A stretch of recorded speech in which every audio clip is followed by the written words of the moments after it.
Welcome to this presentation about the role of personality traits in predicting behavior. Thinking about personality as a collection of traits is an idea that goes back a very long way.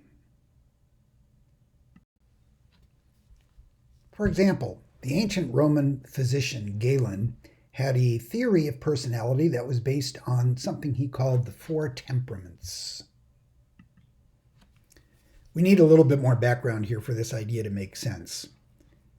Going back even further to Hippocrates in ancient Greece, theories about what kept people healthy often relied on the idea that all of us are carrying around a variety of different bodily fluids, and each of these fluids has a natural baseline level, and being healthy, whether it's physically healthy or mentally healthy, requires maintaining the balance between these different bodily fluids. And if you got too much of one or not enough of one, you would end up getting sick. And the Greeks didn't make any distinction between physical illness and mental illness. So this idea that health depended upon keeping bodily fluids in proper balance was around for a long time, and it was kind of the basis of medicine. That's why so many early medical treatments involved bleeding people, immersing people in fluids, having people drink concoctions. It was all about rebalancing bodily fluids. Galen took this idea a bit further and proposed that one of the things that makes people different from each other, one of the key things that determines our personality, is which of these fluids was dominant within our own bodies. So, for example, a person who had more blood than most other people had a personality that was cheerful, warm-hearted, and so on. A person who had too much black bile, something that was thought to be produced by the liver, made a person sort of depressed and sad. A lot of yellow bile, on the other hand, resulted in a personality of a person who was kind of quick-tempered and impulsive, a person of action, not a cautious reflector.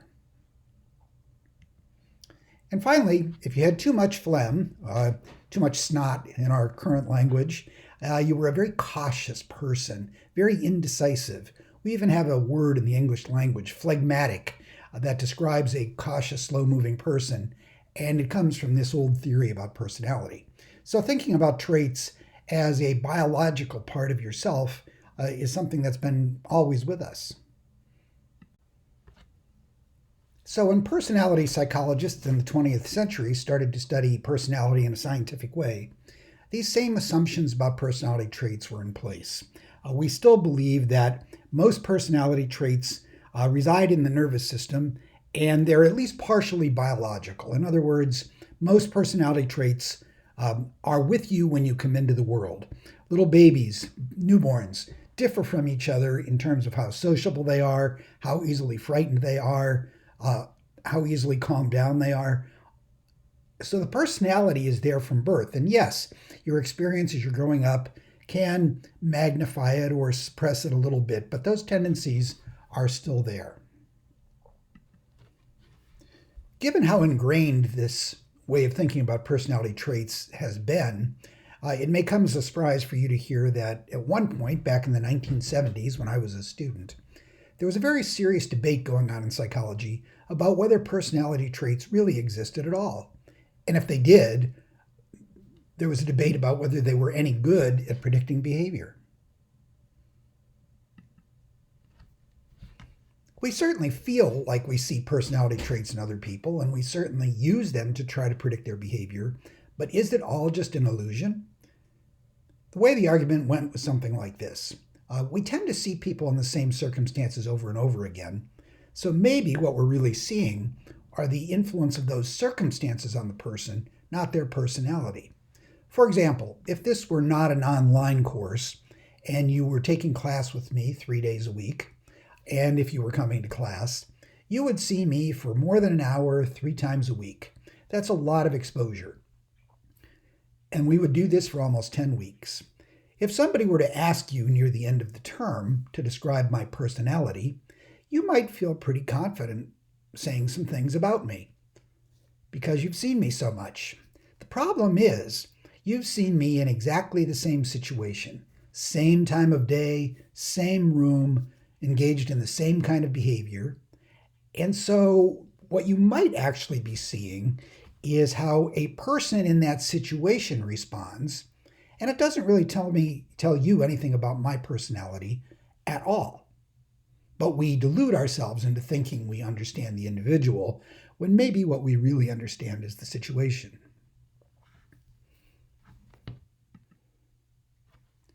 The main reason why psychologists in the 1970s started to have this debate was, up until that point, the research on personality had actually been pretty disappointing. Typically, they would bring people in for an experiment, measure a personality trait, and see if it predicted how the person behaved in the experiment.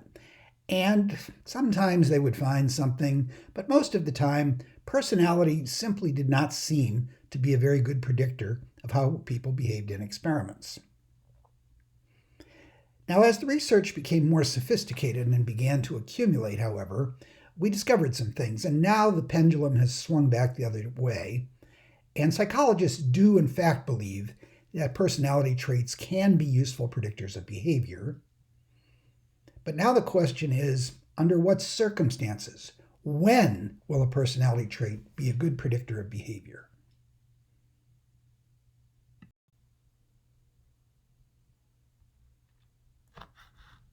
One of the things that makes a trait a good predictor of behavior is when it's very specific and limited. For example, supposing someone in the art department was trying to recruit people to serve as models for art classes, somebody that would pose nude so that people could sketch them.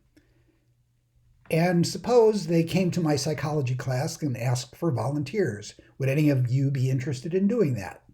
Well, as a psychologist, I might be interested in predicting predicting who would do this. Which one of you would want to pose nude for art classes? Well, it seems reasonable that a person who's high in self-esteem might be more willing to do this thing. So if I were to give you a measure of self-esteem, I would expect to see people that scored high in self-esteem would be most likely to volunteer to be models. And I might find that this helped in my prediction a little bit. But the problem with self-esteem is it's a very broad trait. You can have high self-esteem based on lots of different things. You can have high self-esteem based on how good you look, how smart you are, how athletic you are, and any number of other characteristics. It's just a very broad measure. But if I were to give you a very specific measure of something called body self-esteem, specifically measure how good do you feel about yourself based upon how your body looks, this is a much narrower, more specific personality trait. And I would probably find that that would be a much better predictor of behavior in this situation than the more general trait of self-esteem. Part of the problem in the early personality research is that researchers were usually using general, broad measures like extroversion and self-esteem to try to predict behavior in very specific, narrow situations. So, personality traits are good predictors of behavior when they're very specific and limited.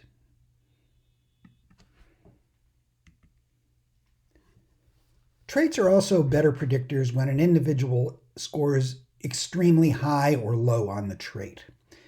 We have a tendency sometimes to think of personality traits as an either-or thing. You're putting people into a category. You're either an introvert or you're an extrovert. But that's not the way to think about personality traits. Think of it more as a continuous dimension that starts at the one extreme of a person being extremely introverted and steadily and gradually moves along a line where at the other extreme the person is extremely extroverted.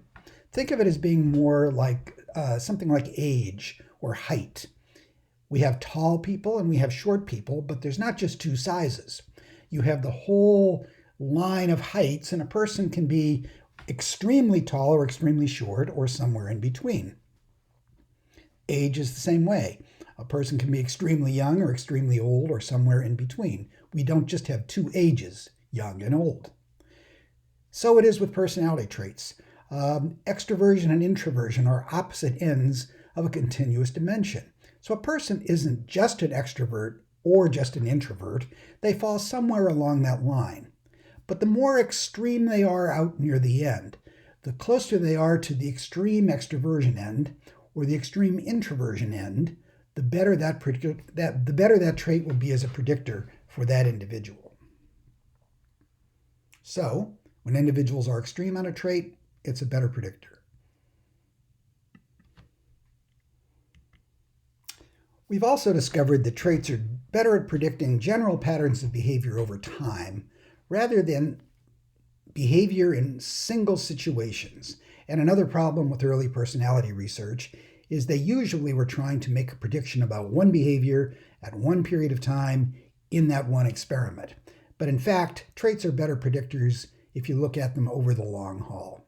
For example, let's suppose I gave you an extroversion scale and you score very high on it, telling me that you are extremely extroverted.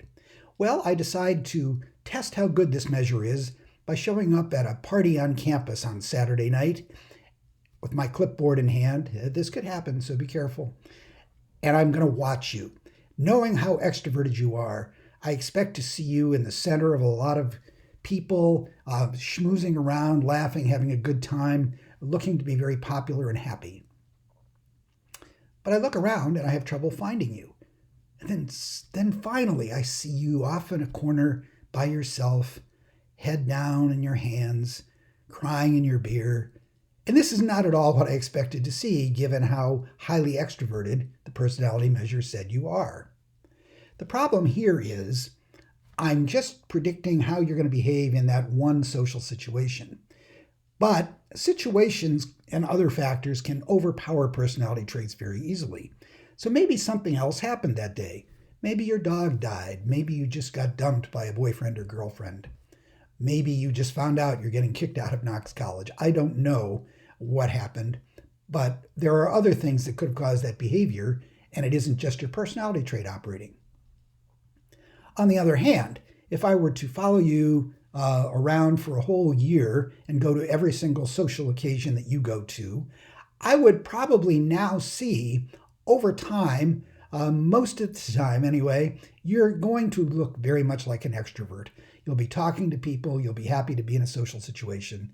And so your long-term pattern of behavior would be well predicted by the trait, better than your behavior at any one given time.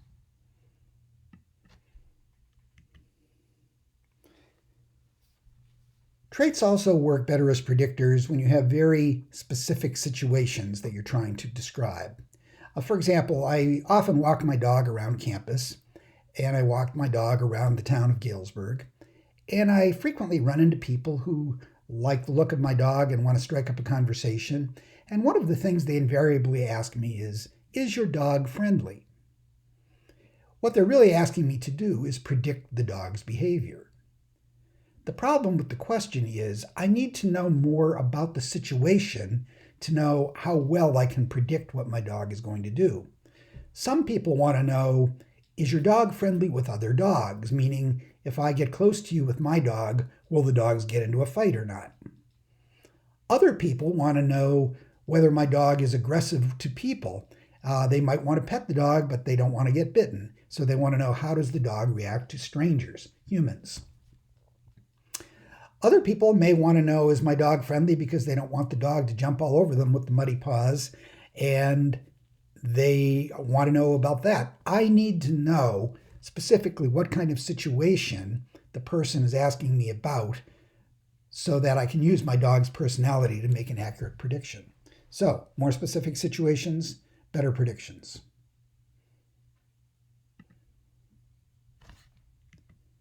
So personality traits can be good predictors of behavior, given all of those limitations that I just described. But also keep in mind that even if a person's extreme on a trait and you've measured it correctly and you've got the situation narrowed down, the influence of any personality trait can be overpowered by strong situations. Personality traits are often important variables in understanding behavior, but they're not usually the most powerful or the most influential variable that dictates a person's behavior in any given situation.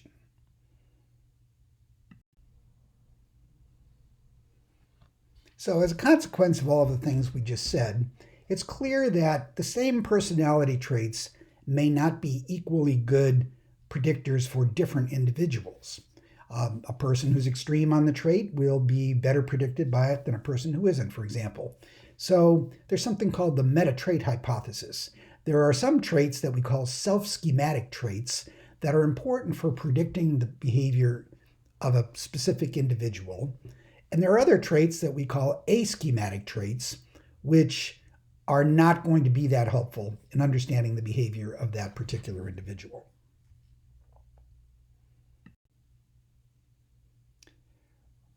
Research has revealed that there are, however, several traits that are so influential in structuring the personality that knowing where an individual stands on these traits helps us to understand that person's personality. Think of these traits as the skeleton of the personality that other traits kind of hang on. And they're so consistently found across individuals, across cultures, that they've come to be known as the Big Five personality traits. The first of the Big Five personality traits is extroversion, and think of this as the dimension ranging from introversion to extroversion. A person at the one extreme is very talkative, very sociable, very adventurous. If you're down at the other extreme, you're much more secretive and cautious, not as sociable. Or you can be somewhere in between, maybe having equal proclivities for extroversion and introversion, or being slightly in one direction or the other. Agreeableness is a trait that's exactly what it sounds like. At the one end, you're a very good-natured, cooperative person. You don't like conflict. You just want things to go along smoothly in social situations.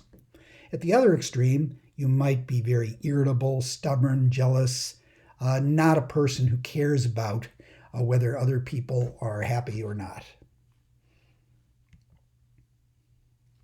Conscientiousness, sometimes called the will to achieve, reflects a person who, if you're high in conscientiousness, you're very fussy, responsible, you care about meeting deadlines, you don't like to break promises, you don't like to disappoint people, you persevere when things get hard.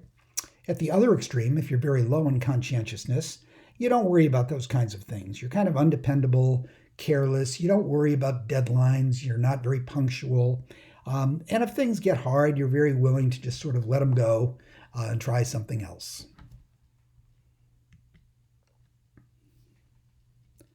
Neuroticism, sometimes referred to as emotional stability. If you're high in neuroticism, you have kind of a roller coaster of unpleasant emotions. So think about neuroticism as how frequently there's some kind of hassle or problem going on in your life. If you score high in neuroticism, you are excitable, you're anxious, you're nervous, you might be a hypochondriac. If you know somebody that you think of as a drama queen, even if they're a drama king, you're describing a person who's high in neuroticism. On the other hand, if you're very low in neuroticism, you're very poised, you're calmed. There's all kinds of words we use: chill, laid back, everything's cool. You're not easily ruffled. There's not a lot of unpleasant emotions in your life on a regular basis. And finally, we have openness to experience, which is also just what it sounds like. To what extent do you actively seek out and enjoy different things as opposed to preferring to stick with what you know and what you like? So if you're open to experience, you like to meet different people, travel to new places, try new foods. You are kind of imaginative, artistically inclined, perhaps. On the other hand, if you're low in openness to experience, you know what you like. You like a routine. You don't feel comfortable being very adventurous. You kind of eat the same thing for breakfast every day. You buy same things in the store every week. You tend to do the same activities over and over. And you're sort of more afraid of new things than attracted to them. So collectively, the Big Five personality traits, knowing where a person stacks up on each of these, tells you quite a bit about their personality.